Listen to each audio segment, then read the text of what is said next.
Есть много знаменательных дат у нашей республики. Но дата 7 апреля – особый день.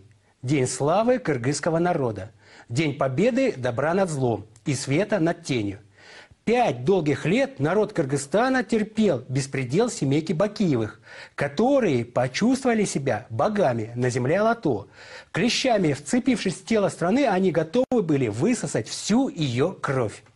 Я узнал об этом именно через СМИ. Вы понимаете? Это параллели. Здравствуйте.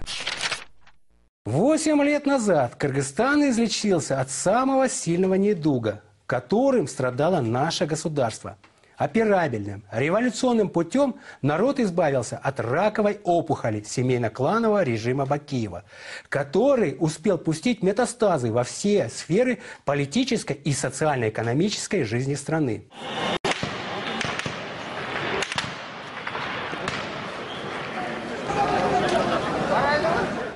Однако революция лишь заложила основы фундамента справедливого и цивилизованного государства.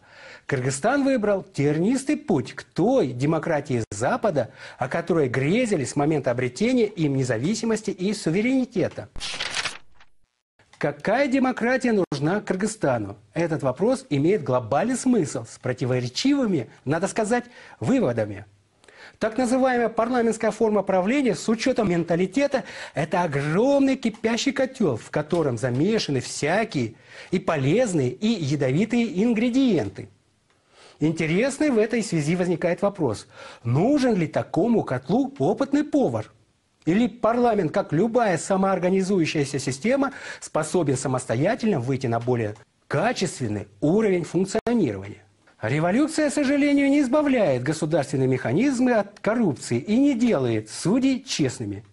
На это способна только эволюция, для начала которой тоже требуются соответствующие условия и время.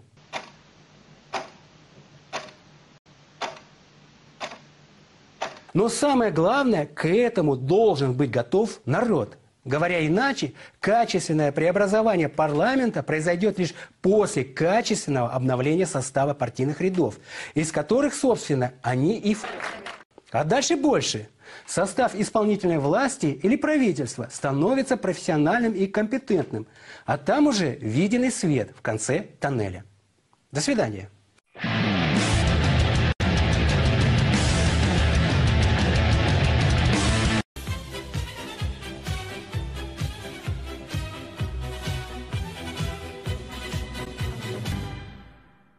На этой неделе водители маршрутного такси организовали забастовку, и у нас в гостях один из водителей.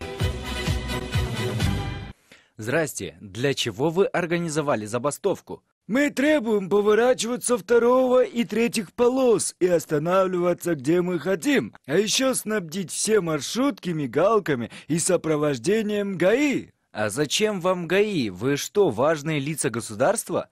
Нет, это не потому, что мы важничаем. Так будет поменьше пробок и аварий, в которых всегда обвиняют нас. Получается, что нарушителей ПДД больше всех среди маршрутников? Это все из-за глупых пассажиров, которые останавливают нас где попало. А вы не останавливаетесь. Это невозможно.